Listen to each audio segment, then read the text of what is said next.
नमस्कार। NCERT geography की series में एक बार फिर से आप सभी लोगों का बहुत बहुत स्वागत है। आज के इस वीडियो में हम बात करेंगे एंडोजेनिक और एक्सोजेनिक फोर्सेस के बारे में, यानी अंतर्जात और बहिर्जात बलों को इस क्लास में हम समझेंगे। जैसा कि आप सभी जानते हैं कि यूपीपीसीएस का जो प्रीलिम्स एग्जाम है 14 मई को प्रस्तावित है। 14 मई को यूपीपीसीएस का प्रीलिम्स होगा और लगभग हमारी जो ज्योग्राफी की सीरीज है ये बिल्कुल समाप्ति की ओर है। क्लास 6 से हमने एनसीईआरटी की सीरीज को स्टार्ट किया था।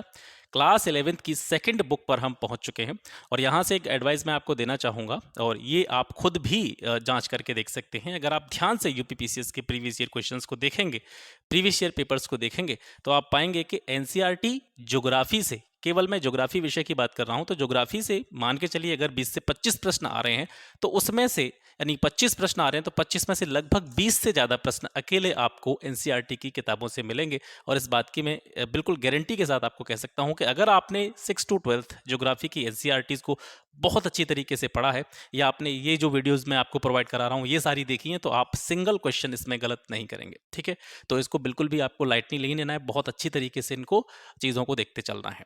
तो आज का हमारा टॉपिक है अंतर्जात और बहिर्जात बल। बहुत अच्छी तरीके से इसको समझेंगे। एनसीईआरटी में ये चैप्टर इतने अच्छी तरीके से नहीं समझाया गया है, तो एनसीईआरटी को बेस बनाते हुए मैंने इसमें कुछ जो संदर्भ पुस्तकें हैं या रेफरेंस बुक हैं उनका इस्तेमाल किया है, ताकि आपको ये जो टॉपिक है बहुत अच्छी तरीके से मैं समझा सकूं और मैं खुद भी इसको समझ सकूं। तो आप देखेंगे जो हमारी भूपरपट्टी है या भूपटल है, इस पर आपको बहुत सारी क्रियाएं होती हुई नजर आती हैं। कभी भूकंप आपको नजर आएंगे, ज्वालामुखी प्रक्रियाएं यहाँ पर होती रहती हैं, भूस्खलन होता रहता है, महाद्वीपों का निर्माण हो गया, पर्वतों का निर्माण हो गया, अपक्षय की क्रिया या अपर्दन की क्रिया। तो ये सारे जो प्रोसेस होते हैं, ये सारी जो क्रियाएं होती हैं, क्या आप ये अनुमान लगा सकते हैं कि इन क्रियाओं के पीछे कोई ना कोई फोर्स तो काम करता ही होगा, कोई ना कोई बल तो काम इसके पीछे करता ही होगा। तो ये जो सारी प्रक्रियाएं हैं जिनके बारे में अभी आपको बता रहा हूं, चाहे वो भूकंप हो गया, ज्वालामुखी हो गया, भूस्खलन हो गया, महाद्वीपों का निर्माण, पर्वतों का निर्माण, ठीक है, भ्रंश हो गए, चटकन हो गई, दरारें पड़ना हो गया, वलन पड़ना हो गया, अपक्षय हो गया, अपर्दन हो गया, ये सारी की सारी चीजें कुछ बलों के द्वारा प्रायोजित होती हैं। और उन्हीं बलों को हम जनरली दो भागों में बांटते हैं, और वो हैं आपके अंतर्जात बल और बहिर्जात बल। इन्हीं बलों के बारे में विस्तृत रूप से हम इस वीडियो में डिस्कस करने वाले हैं। ठीक है, तो भूपटल पर जितने भी परिवर्तन लाने वाले या चेंजेस लाने वाले जो बल होते हैं, परिवर्तनकारी जो बल होते हैं, उनको दो कैटेगरी में बांटा जाता है। एक होते हैं आपके अंतर्जात बल और दूसरे होते हैं बहिर्जात बल। ठीक है, अंतर्जात बलों को ही आप एंडोजेनिक फोर्स के नाम से जानते हैं और बहिर्जात बलों को आप एक्सोजेनिक फोर्स के नाम से जानते हैं। अब इन बलों का भी अलग अलग वर्गीकरण किया गया। हालांकि हम जैसे जैसे ये वीडियो आगे चलता जाएगा तो इन सभी टॉपिक्स के बारे में हम विस्तार में चर्चा करेंगे, लेकिन सबसे पहले इसके क्लासिफिकेशन को, वर्गीकरण को समझना आवश्यक है कि किस चीज को किस कह सकते हैं सब टॉपिक्स में डिवाइड किया जाता है। तो अंतर्जात बलों को विशेष रूप से दो बलों में हम बांटते हैं। एक हो गया आपका आकस्मिक बल, दूसरा हो गया पटल विरूपण बल। आकस्मिक बल वो हैं जो आकस्मिक प्रोसेस जिनसे होते हैं, आकस्मिक क्रियाएं जिनसे होती हैं। तो भूकंप होता है तो वो धीरे धीरे नहीं होता, भूकंप आकस्मिक रूप से आता है, अचानक से आ जाता है। ज्वालामुखी का फटना होता है, ये भी एक आकस्मिक प्रक्रिया है। जमीन का धंसना या भूस्खलन हो जाना, जमीन के एक भाग का स्खलित हो जाना, ये भी एक आकस्मिक प्रोसेस के अंतर्गत आता है। तो ये आकस्मिक बलों के अंतर्गत ही सारी क्रियाएं होती हैं, जो अंतर्जात बलों का एक उदाहरण है। ठीक है, ज्वालामुखी होता है तो ज्वालामुखी को भी अगर देखेंगे तो दो भागों में इसकी क्रियाओं को हम बांट सकते हैं, ऊपरीमुखी और अधोमुखी। ऊपरीमुखी मतलब कभी कभी ज्वालामुखी जो होते हैं, देखे जैसे जो जनरली ज्वालामुखी आप देखते हैं या जो इमेजेस वगैरह में या वीडियोस वगैरह में जो आपने ज्वालामुखी की आकृतियां देखी होंगी या ज्वालामुखी को फटते हुए देखा होगा, तो आपने देखा होगा ज्वालामुखी के क्रेटर यानी जो उसका मुंह होता है वहां से लावा बाहर निकलता है, वो आपको दिखाई देता है। तो वो ऊपरीमुखी हो गया क्योंकि उसका मुख जो है वो कहाँ है, ऊपर की तरफ है। एक दूसरा जो ज्वालामुखी का फटना होता है या ज्वालामुखी से जो मैग्मा या लावा का रिसाव होता है, वो अधोमुखी होता है। मतलब ज्वालामुखी अपने अंदर ही जो है मैग्मा का रिसाव करता रहता है, वो अधोमुखी होता है, नीचे की तरफ पृथ्वी के अंदर ये सारी क्रियाएं होती हैं। पटल विरूपणी बल ये भी अंतर्जात बल का एक प्रकार है। इसमें विशेष रूप से दो तरह के बल आते हैं, महाद्वीपीय जनक बल या इनको महाद्वीप निर्माणकारी बल भी कहते हैं, और दूसरा होता है पर्वत निर्माणकारी बल। ठीक है, बहिर्जात बलों में अनाच्छादन से संबंधित क्रियाएं होती हैं। अनाच्छादन में जैसे अपक्षय हो गया आपका, अपर्दन हो गया। अपक्षय क्या होता है, अपर्दन क्या होता है, इन चीज़ों को हम पिछली क्लासेस में बहुत अच्छी तरीके से डिफाइन कर सके हैं। और इसीलिए मैं कहता हूं कि अगर आप इस वीडियो के द्वारा पहली बार इस चैनल पर आए हैं तो आप क्लास 6 से लेकर के बिल्कुल क्रमिक रूप से जितनी भी सारी वीडियोस दे रखी हैं एनसीईआरटी ज्योग्राफी की, उनको बिल्कुल क्रम से देखें, तभी आप इन चीज़ों को रिलेट कर पाएंगे। इसके अलावा तनाव हो गया, तनाव में भी अलग अलग प्रकार की जो है चीज़ें देखने को मिलती हैं, जैसे भ्रंश हो गई, ठीक है। पृथ्वी की जो प्लेटें होती हैं वो अ, जो भी बल होते हैं, फोर्सेस होते हैं, उनके द्वारा उनमें चटकना हो जाता है या टूटना उनका हो जाता है, तो दरारें बड़ी बड़ी पड़ जाती हैं। दरअसल भ्रंश भी एक प्रकार की क्या होती है, दरार ही होती है। एक बड़ी दरार को हम भ्रंश का नाम दे देते हैं। तो उनका चटकना हो सकता है या फिर उनमें दरारें पड़ना हो सकता है। ये सब तनाव की वजह से होती हैं, टेंशन की वजह से होती हैं। टेंशन वो वाली दिमाग वाली टेंशन मत समझना, टेंशन को मतलब तनाव ही बोलते हैं। संपीड़न जो होता है, संपीड़न के द्वारा वलन या संवलन जैसी प्रक्रियाएं होती हैं। अपक्षय अपर्दन बहिर्जात बलों के अंतर्गत हम बात कर रहे थे, तो उसमें क्या होता है, अपक्षय या अपर्दन की क्रियाएं हवा के द्वारा भी हो सकती है, भूमिगत जल के द्वारा भी हो सकती है, नदी के बहाव के साथ हो सकती है, हिमानी के द्वारा हो सकती है जो ग्लेशियर्स होते हैं, या समुद्री जल के द्वारा हो सकती है। तो अपक्षय और अपर्दन की क्रियाएं इन सभी कारकों का परिणाम होती हैं। तो ये एक क्लासिफिकेशन था, इसको मैंने जल्दी जल्दी आपको समझाया, ज़्यादा समय मैं आपका लूंगा नहीं। इसके बाद में अब वन बाय वन समझते हैं कि अंतर्जात बल कौन कौन से होते हैं और अंतर्जात बलों से कौन कौन सी जो प्रक्रियाएं हैं हमें भूपटल पर देखने को मिलती हैं, और अंतर्जात बलों को किन किन अलग अलग बलों में बांटा जा सकता है।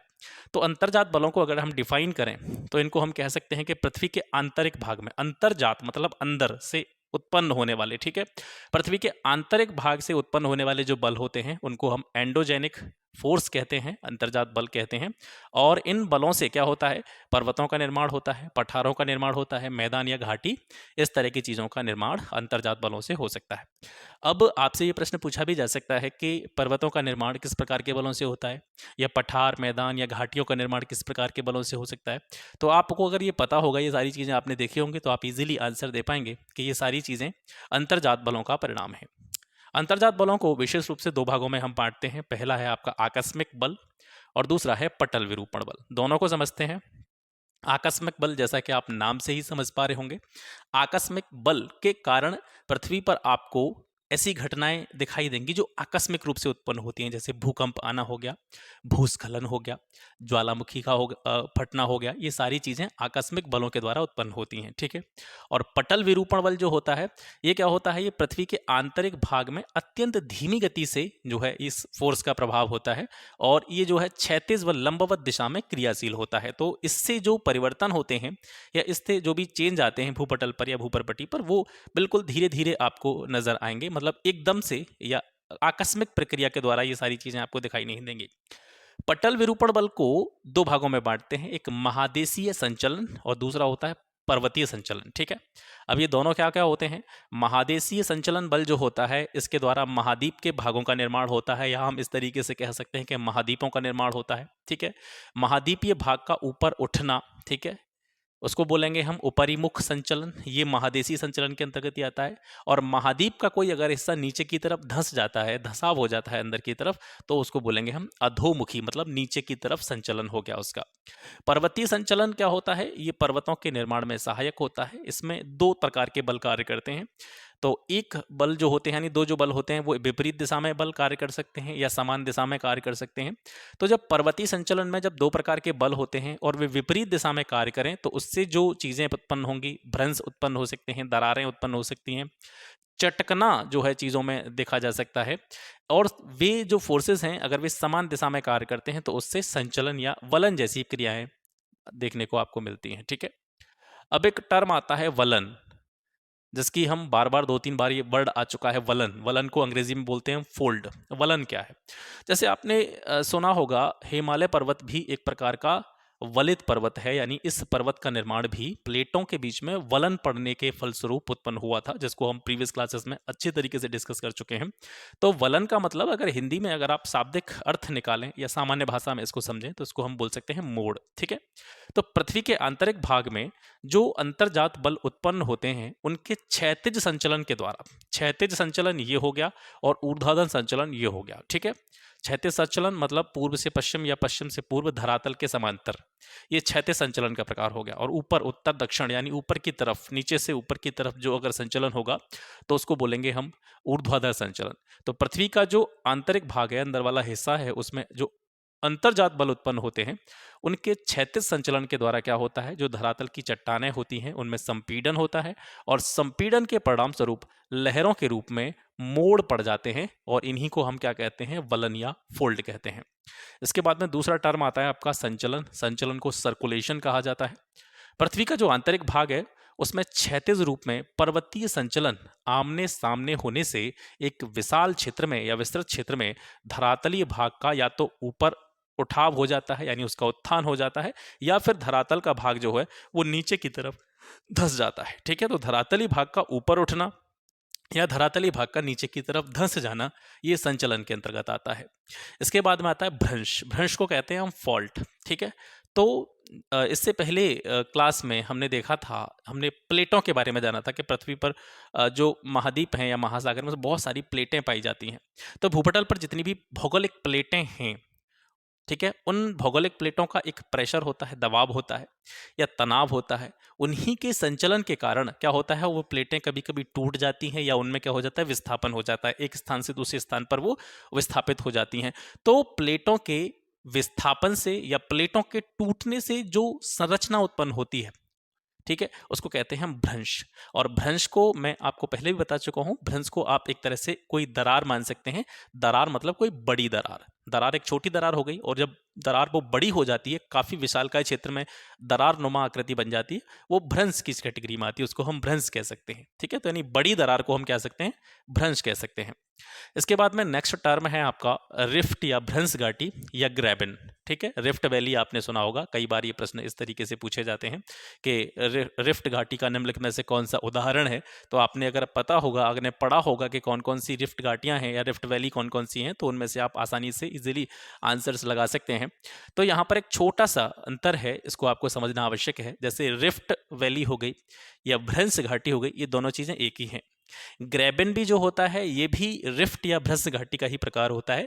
बस भ्रंश घाटी और ग्रैबन में फर्क इतना होता है कि जो ग्रैबन होता है ये भ्रंश घाटी से छोटे आकार का होता है, बाकी इनका प्रोसेस एक ही होता है, आकृति एक जैसी दिखाई देगी। बल फर्क इतना होगा कि भ्रंश घाटी बड़ी होगी या रिफ्ट घाटी बड़ी होगी और ग्रैबन का आकार जो होगा वो कैसा होगा, छोटा होगा। एक प्रश्न आता है कि भ्रंश घाटी का नामकरण किसने किया था, तो ग्रेगरी नामक व्यक्ति ने किया था। भ्रंश घाटी का नामकरण किसने किया, ग्रेगरी नामक व्यक्ति ने किया। और यहाँ पर कुछ उदाहरण आपको दिए जा रहे हैं जो कि आपके प्रीलिम्स एग्जाम के पॉइंट ऑफ व्यू से काफी इंपॉर्टेंट हो सकते हैं। जैसे जॉर्डन नदी घाटी, लगभग ये 4800 किलोमीटर के एरिया में फैली हुई है। जॉर्डन नदी घाटी जो है ये भ्रंश घाटी का उदाहरण है। इसके अलावा स्कॉटलैंड का मध्यवर्ती मैदान, ये भी भ्रंश घाटी या रिफ्ट घाटी का उदाहरण है। स्पेंसर की खाड़ी जो कि आपकी दक्षिण ऑस्ट्रेलिया में है, ये भी भ्रंश घाटी का उदाहरण है। और भारत में विशेष रूप से बात करें तो नर्मदा, ताप्ती, गोदावरी नदियों की जो घाटियां हैं, ये सभी रिफ्ट घाटियां या भ्रंश घाटियों का उदाहरण हमें देखने को यहाँ से मिलता है। ग्रैबन के उदाहरणों की बात की जाए तो आपने मृत घाटी का नाम सुना होगा, डेथ वैली। आपसे ये भी कई बार पूछा गया है पेपर्स में, आपने देखा होगा कि मृत घाटी या डेथ वैली कहाँ पे है, तो ये साउथ कैलिफोर्निया में है। तो मृत घाटी या डेथ वैली जो है ये ग्रैबन का उदाहरण है। इसके अलावा राइन नदी की जो घाटी है ये भी ग्रैबन का उदाहरण है। ठीक है, तो ये जो एग्जाम्पल्स मैं आपको यहाँ से बता रहा हूँ ये आपके प्रीलिम्स एग्जाम के पॉइंट ऑफ व्यू से बहुत ज़्यादा इंपॉर्टेंट है। ठीक है, और निश्चित रूप से आपके प्रीलिम्स में ये हेल्प करेंगे आपको। तो बिल्कुल भी आपको ऐसे नहीं देखना है कि मैं आपको पीडीएफ से पढ़ा रहा हूँ या मैं आपको डिजिटल बोर्ड पे नहीं पढ़ा रहा हूँ। देखिए, डिजिटल बोर्ड किसी भी रूप में क्वालिटी का मानक नहीं होता है। आप कंटेंट यहाँ से अगर देखें तो ये बहुत मेहनत से तैयार किया गया कंटेंट है। और इसमें सबसे इम्पॉर्टेंट चीज़ ये है कि सबसे बड़ी चीज़ कि मैं अपने लिए, क्योंकि मैं आपके साथ ही इस एग्ज़ाम की प्रिपरेशन में लगा हुआ हूँ, अपनी जॉब के साथ साथ मैं लगातार मैं इस एग्ज़ाम की भी तैयारी करता रहता हूँ। तो जब मैं कंटेंट अपने लिए तैयार कर रहा हूँ तो मैं कोई भी ख़राब चीज़ें, मैं पूरी रिसर्च के साथ मैं बहुत अच्छी तरीके से सोच समझ के चीज़ों को तैयार कर रहा हूँ और अपने एग्ज़ाम के प्रति बिल्कुल भी सीरियस हूँ, बिल्कुल सीरियस। ठीक है, मुझे पता है 14 मई का प्रीलिम्स है और मुझे उसको बहुत ही अपने पूरे एफर्ट के साथ देना है। तो जो चीज़ें मैं आपको प्रोवाइड कर रहा हूँ, मैं ये एक्सपेक्ट कर सकता हूँ कि इनसे आपको मेरे साथ साथ बहुत ज़्यादा लाभ आपको देखने को मिलेगा। ठीक है, इसके बाद में रैंप घाटी या रैंप वैली की बात करते हैं। रैंप वैली क्या होती है, जब दो रेखाओं के बीच का स्तंभ यथास्थिति में रहे, उसमें कोई परिवर्तन नहीं हो, लेकिन संपीडनात्मक बल के कारण किनारे के दोनों जो साइड हैं वो ऊपर की तरफ उठ जाएं, तो उस प्रकार की जो बनने वाली आकृति होगी उसको हम रैंप वैली बोलेंगे। और इसका एक सबसे अच्छा एग्जाम्पल है असम की ब्रह्मपुत्र घाटी। इन एग्जाम्पल्स को आपको बहुत ज़्यादा ध्यान से देखना है और याद करना है आपको। जैसे आपसे पूछा जाएगा कि निम्नलिखित में से रैंप घाटी का उदाहरण कौन सा है या रैंप वैली का उदाहरण कौन सा है, तो आपको ये याद रखना है। असम की ब्रह्मपुत्र घाटी एनसीईआरटी का एग्जाम्पल है, तो अपने आप में ये इंपॉर्टेंट हो जाता है। अब इसके बाद में भ्रंशोत्थ पर्वत या ब्लॉक माउंटेन या ब्लॉक पर्वत इनको कहते हैं। ब्लॉक पर्वत का निर्माण कैसे होता है याद भी नहीं करना है आपको, केवल ये डायग्राम अगर आप देखेंगे यहीं से आप समझ पाएंगे। देखिए 2 एरो मैंने नीचे की तरफ लगाए हैं, इसका मतलब है जो साइड है यानी जो किनारे हैं दोनों तरफ के वो नीचे की तरफ धंसे हैं, और बीच वाला भाग है ये यथावत है, मतलब जिस कंडीशन में था उसी कंडीशन में है। ये आपको ऊपर उठा हुआ इसलिए नजर आ रहा है क्योंकि इसके साइड वाले जो किनारे हैं वो नीचे की तरफ धंस गए हैं, ठीक है। तो जब 2 भ्रंश जो होती हैं उनके बीच का भाग यथावत रहे, मतलब पहले जैसा था उसी कंडीशन में रहे, जबकि उसके किनारे जो हैं वो नीचे की तरफ धंस जाएं, इस प्रकार से जो ऊपर उठी हुई आकृति आपको नजर आएगी, पर्वतनुमा आकृति जो आपको नजर आएगी, उसको हम भ्रंशोत्थ पर्वत या ब्लॉक पर्वत के नाम से जानते हैं, ठीक है। इसके कुछ एग्जाम्पल्स देखते हैं जो प्रीलिम्स के पॉइंट ऑफ व्यू से बहुत इंपॉर्टेंट हैं, जैसे वासजेस और ब्लैक फॉरेस्ट, ये कहाँ पे है, यूरोप में है, ठीक है। पाकिस्तान की साल्ट रेंज हो गई, ये भी ब्लॉक पर्वत का एग्जाम्पल है। इंडिया में यानी भारत में सतपुड़ा पर्वत श्रृंखला जो है ये भी ब्लॉक पर्वत का उदाहरण है, और यूनाइटेड स्टेट्स ऑफ अमेरिका का स्कीन्स माउंटेन्स जो है ये भी ब्लॉक पर्वत का उदाहरण है। कैलिफोर्निया में एक सियरा नेवेदा पर्वत है, ये विश्व का सबसे ज्यादा विस्तृत ब्लॉक माउंटेन है। यानी आपसे अगर क्वेश्चन पूछा जाए कि विश्व का सबसे विस्तृत, सर्वाधिक विस्तृत ब्लॉक पर्वत कौन सा है, तो वह है सियरा नेवेदा पर्वत, ठीक है। ये कहाँ पे है, कैलिफोर्निया में। इसके बाद में नेक्स्ट है आपका हॉर्स्ट माउंटेन या हॉर्स्ट पर्वत। यहाँ पर आप देखेंगे, आपको बिल्कुल भी परिभाषा याद नहीं करनी है, केवल डायग्राम देखें समझ जाएंगे। आप देखेंगे कि बीच वाला जो पोर्शन है इसमें मैंने एरो ऊपर की तरफ लगाया है, मतलब जो बीच वाला हिस्सा है ये ऊपर की तरफ उठ गया है, और जबकि इसके साइड वाले जो किनारे हैं ये वाला और ये वाला ये यथावत हैं, अपनी पूर्व कंडीशन में है, ठीक है। तो जब किसी भ्रंश के जो साइड वाले किनारे हैं वो यथावत रहें और बीच वाला हिस्सा ऊपर की तरफ उठ जाए, बीच वाला भूखंड ऊपर की तरफ चला जाए, तो इस प्रकार से जो आकृति बनेगी उसको हम कहेंगे हॉर्स्ट पर्वत या हॉर्स्ट माउंटेन, ठीक है। तो जर्मनी का जो हॉर्ज माउंटेन है, हॉर्ज पर्वत है, ये हॉर्स्ट पर्वत का एक बहुत अच्छा एग्जाम्पल है। अब तक जो सारी चीजें आप देख रहे थे ये अंतर्जात बलों के अंतर्गत थी। अब इसके बाद में हम बहिर्जात बलों की तरफ बढ़ते हैं, एक्सोजेनिक फोर्स की तरफ बढ़ते हैं। बहिर्जात बल जो होते हैं ये जनरली पृथ्वी की सतह पर उत्पन्न होते हैं, पृथ्वी के सरफेस पर उत्पन्न होते हैं, और भूतल को समतल करने में ये हमेशा क्रियाशील रहते हैं। इनका प्रमुख कार्य है अनाच्छादन। अनाच्छादन के अंतर्गत 2 प्रक्रियाएं होती हैं, एक आपका अपक्षय और एक अपर्दन। अपक्षय और अपर्दन को समझते हैं। अपक्षय क्या होता है, जब चट्टानें अपने ही स्थान पर अपने आप क्या हो जाती हैं, विघटित हो जाती हैं, धीरे धीरे उनका क्षय होता रहता है, धीरे धीरे वह नष्ट होती रहती है, धीरे धीरे वह वियोजित होती रहती हैं अलग अलग पार्टिकल्स में, ठीक है। तो उसको हम बोलेंगे अपक्षय।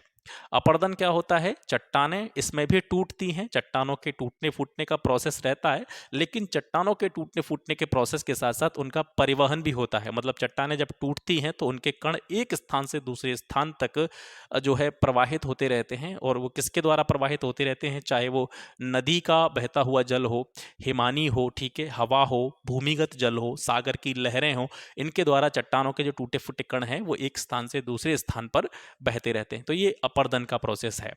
अपक्षय का प्रोसेस मैंने आपको बता दिया, चट्टानें अपने ही स्थान पर रहेंगी और धीरे धीरे अपने ही स्थान पर उनका विघटन होता रहेगा, वियोजन होता रहेगा।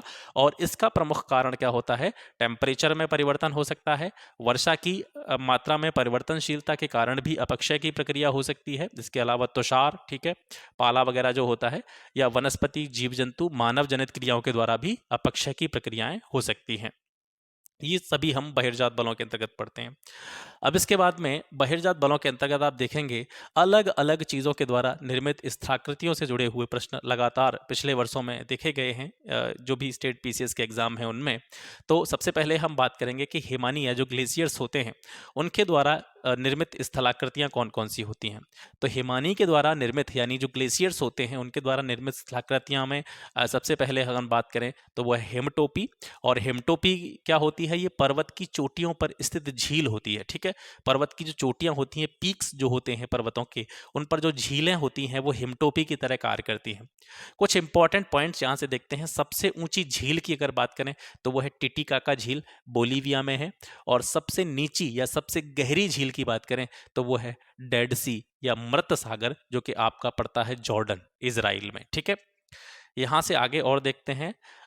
हिमानी द्वारा निर्मित प्रमुख झीलें वो हैं आपकी कैस्पियन सागर, चाड झील जो कि मध्य अफ्रीका में है। यूएसए और कनाडा की जो बड़ी बड़ी झीलें हैं वो भी इसी प्रोसेस से बनी है। सुपीरियर झील नॉर्थ अमेरिका में है। मिशिगन या इरी झील ये भी नॉर्थ अमेरिका में है। विक्टोरिया झील अफ्रीका में पड़ती है। बैकाल झील ये आपकी रूस में है। और एक न्यासा, ठीक है। इसके अलावा भारत की सबसे ऊंची हिमानी निर्मित झील की अगर आपसे बात की जाए कि भारत की ऐसी कौन सी झील है जो हिमानी निर्मित है और सबसे ऊंची है, ठीक है। भारत की सबसे ऊंची हिमानी निर्मित झील के बारे में हम बात कर रहे हैं तो वो है गढ़वाल हिमालय में देवताल झील, ठीक है। ये भारत की सबसे ऊंची हिमानी निर्मित झील है। और विश्व की दूसरी सबसे ऊंची झील की बात करें तो वो है गौरीकुंड झील, ठीक है। ये हो गई आपकी हिमानी के द्वारा जो निर्मित स्थलाकृतियां हैं उनके बारे में हम बात कर रहे थे। इसके बाद में अपर्दन के द्वारा, ठीक है, अपर्दन मैंने आपको भी बताया किस तरीके का प्रोसेस होता है। अपर्दन के द्वारा जो स्थल रूप उत्पन्न होते हैं वो कौन कौन से होते हैं?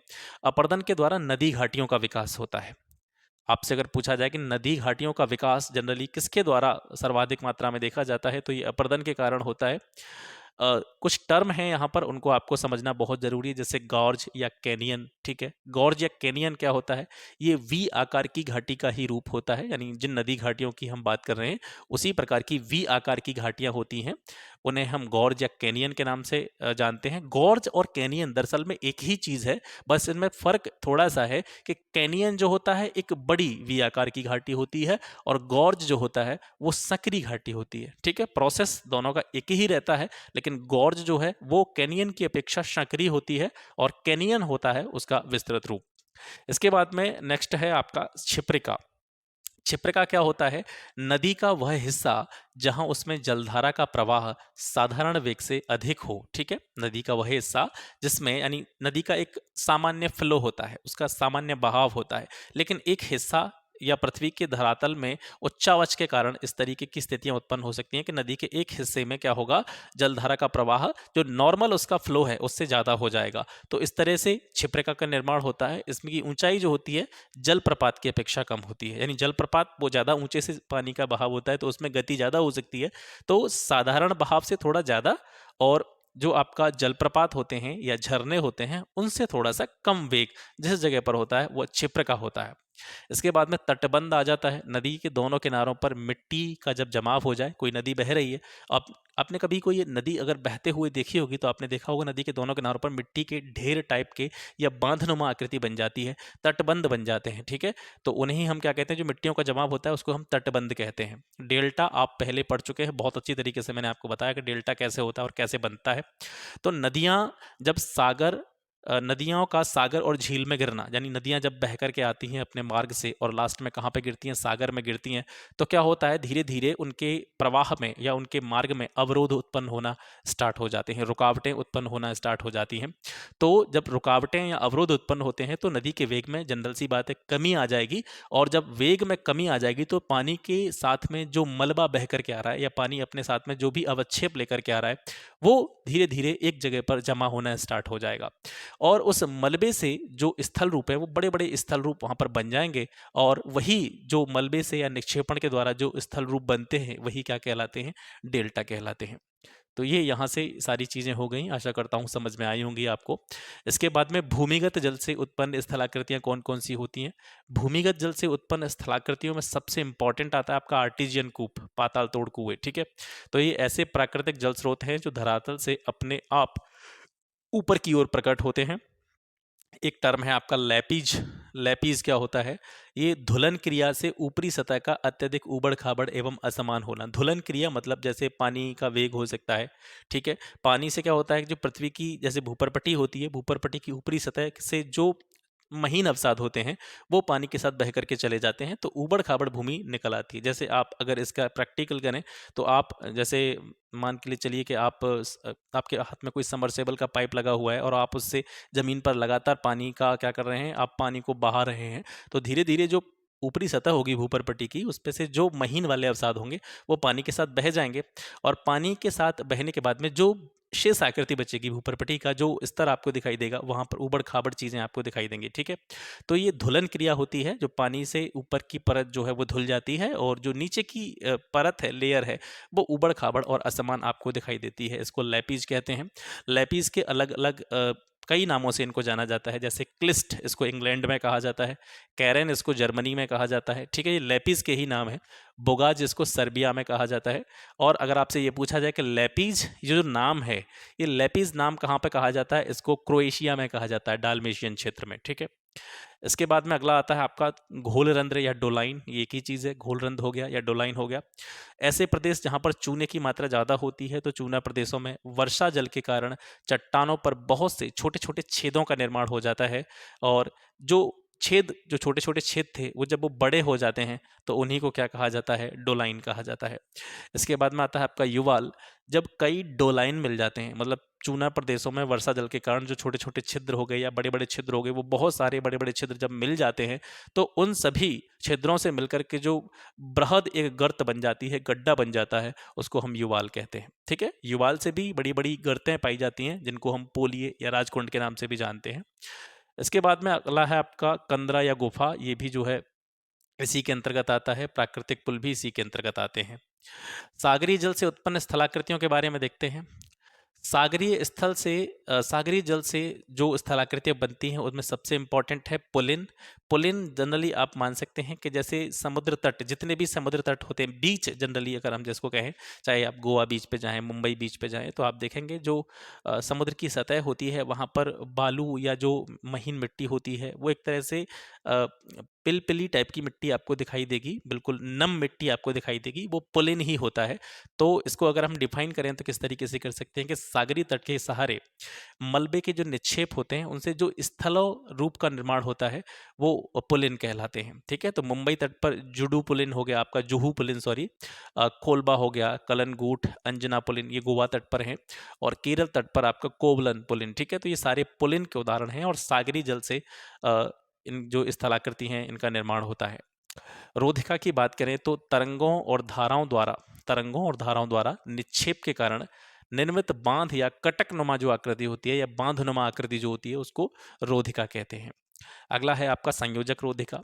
जब तट के सहारे रोधिका का इतना विकास हो जाए कि वह दो शीर्ष स्थलों या दो द्वीपों को जोड़ दे, ठीक है, या किसी द्वीप का संबंध तट से कर दे, तो उसको क्या कहेंगे, संयोजक रोधिका, मतलब जोड़ने वाली रोधिका।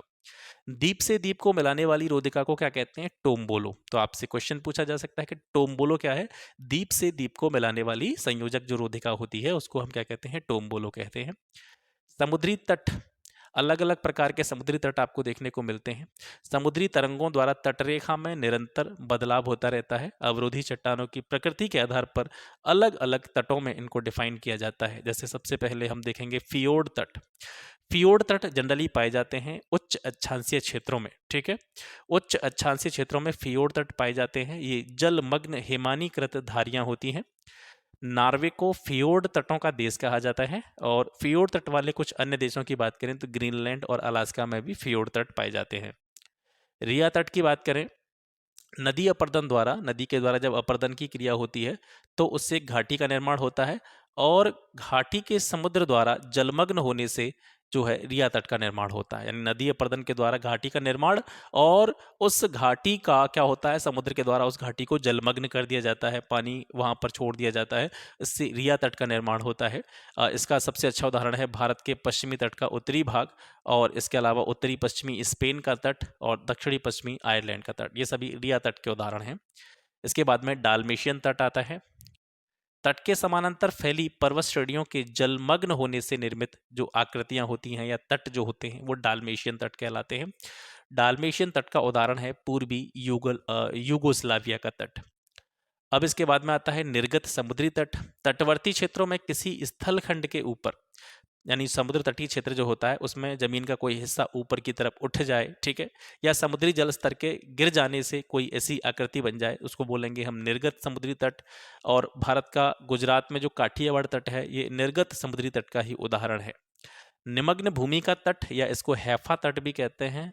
बाल्टिक तट जो कि यूरोप में है, ये निमग्न निम्न भूमि का तट कहलाता है या हैफा तट के अंतर्गत आता है।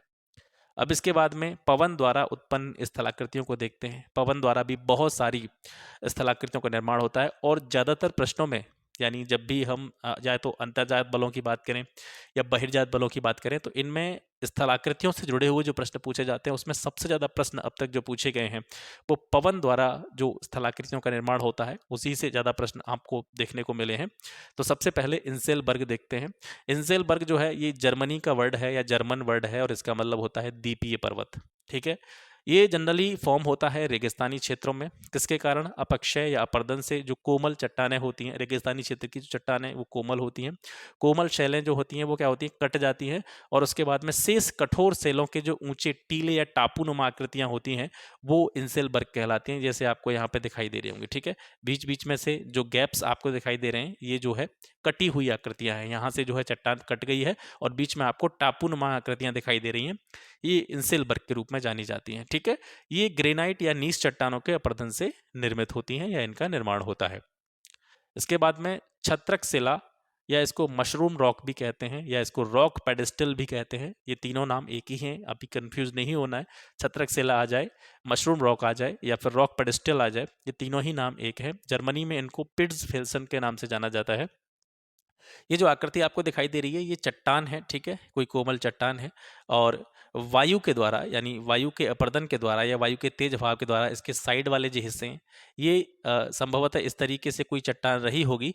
तो इसका जो जिस एरिया को मैं डार्क कर रहा हूँ ये जो हिस्सा है वायु के प्रवाह के द्वारा जो है क्या हो गया है, ये हट गया है। तो हटने के बाद में जो आकृति बनी है वो इस तरीके की आकृति बची है, ठीक है। तो ऊपर जो होती है इसके कठोर चट्टान होती है जो कट नहीं पाती है, तो इस वजह से ऊपर का हिस्सा बड़ा होता है और नीचे की तरफ जो है चट्टान कोमल होती है। तो ये लगातार वायु के प्रवाह के द्वारा अपर्दित होती रहती है, ठीक है। और इस तरह की जो संरचनाएं हैं, छत्रक शिला हो गई या मशरूम रॉक हो गई, ये रेगिस्तानी या मरुस्थलीय क्षेत्रों में ही आपको देखने को मिलती हैं। इसके बाद में आता है ज्यूजेन। ज्यूजेन यहाँ पर आप देख पा रहे होंगे, ये ज्यूजेन की मैंने आकृति जिस तरीके से मैंने बनाने की कोशिश की है मतलब ठीक है। रेगिस्तानी क्षेत्रों में कठोर और कोमल चट्टानें, यानी रेगिस्तानी क्षेत्रों में जब कठोर और कोमल चट्टानें एक दूसरे के समानांतर होती हैं, बिल्कुल पैरेलल होती हैं, तो वायु के अपर्दन और अपक्षय के कारण विभिन्न अलग अलग प्रकार के स्थल रूपों का निर्माण होता है। इन स्थल रूपों में ऊपरी भाग पर कठोर सेल का आवरण होता है तथा ऊपरी सतह जो होती है वो कैसी होती है? समतल होती है। यहाँ पर आप देखेंगे बिल्कुल समतल आपको सतह दिखाई देगी, ठीक है। तो ऐसे स्थल रूपों को हम ज्यूजेन कहते हैं। इसके बाद में एक यारडांग आता है। इनकी संरचना यूजेन के विपरीत होती है, यानी यूजेन में देखेंगे तो ऊपरी सतह कैसी होगी? बिल्कुल पैरेलल होगी, समतल होगी। और यारडांग में जो ऊपरी सतह होगी वो कैसी होगी? नुकीली या फिर आपको समतल नहीं दिखाई देगी, असमतल सतह जो है आपको दिखाई देगी, ठीक है। इसमें क्या होता है? कोमल और कठोर चट्टानों के स्तरों का लंबवत दिशा में मिलन होता है। इसके बाद में आता है ड्राई कांटर। ड्राई कांटर पथरीले मरुस्थलों में सतह पर पड़े हुए शिलाखंड जो होते हैं या चट्टानों के जो टुकड़े होते हैं, पवनों के कई दिशाओं में चलने के कारण, मतलब पवनों की दिशाएं लगातार परिवर्तित होती रहती हैं, उसके कारण उनकी आकृति जो होती है पवनों के प्रवाह के कारण चतुष्फलक आकृति की हो जाती है। मतलब 4 फलक उसके दिखाई देंगे। एक फलक उसका जमीन पर होगा जहां पर ये टिका हुआ है और 3 फलक आपको दिखाई देंगे, एक ये वाला, एक ये वाला, एक ये वाला, 3, ठीक है। तो इसका एक फलक जो होता है वो भूपृष्ठ पर और शेष 3 फलक जो होते हैं वो बाहर की ओर आपको विजिबल होंगे या दिखाई देंगे। बालू का स्तूप, ये जो है पवन तथा रेत एवं बालू के निक्षेप से, पवन द्वारा यानी जब हवा बहती है तो हवा के द्वारा रेत और बालू के निक्षेप से, रेत और बालू के अवसादों से निर्मित टिब्बे जैसी आकृतियां जो होती हैं वो बालू का स्तूप कहलाती हैं। जैसे आप देखेंगे ये जो है सतह हो गई मरुस्थल की और यहाँ से पवन जो है, हवा जो है इस प्रकार से इस वेग में बह रही है। तो यहाँ से आप देखेंगे तो ये धीरे धीरे ये जो है इस तरीके से बालू ऊपर की तरफ चढ़ती चली जाती है और फिर इसके विपरीत दिशा में आपको धारी नुमा आकृतियां दिखाई देंगी, यानी तीव्र ढाल दिखाई देगा बालू का। तो ये बालू का स्तूप है। इसके बाद में आपको बरखान देखने को मिलेगा। इसकी आकृति जो होती है अर्धचंद्राकार होती है, मतलब आधे चंद्रमा जैसी आकृति होती है। और इनका निर्माण विशेष रूप से तब होता है जब पवनें जो होती हैं या जो हवाएं होती हैं साल भर एक ही दिशा में जब बहने लगें। ठीक है।